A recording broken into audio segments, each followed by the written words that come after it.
విష్ణు అవతారాలను మనం చూస్తే అన్నీ ఎక్కువగా రాక్షస సంహార ఉగ్ర రూపాలే ఉంటాయి.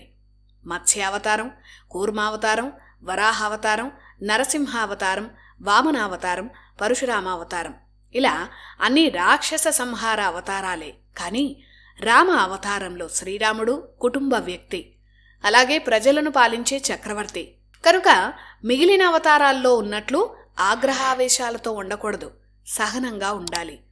కనుకే అక్కడ శ్రీరాముడి పక్కనే అనుక్షణం సహన దేవతల సీతమ్మవారున్నారు. ధీ అనే బీజాక్షరానికి అధిదేవత సీత.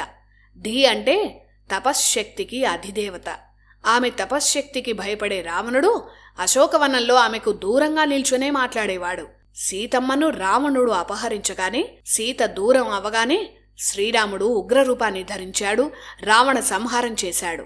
వినీ టాయ్స్ అమెజాన్లో కూడా లభ్యం.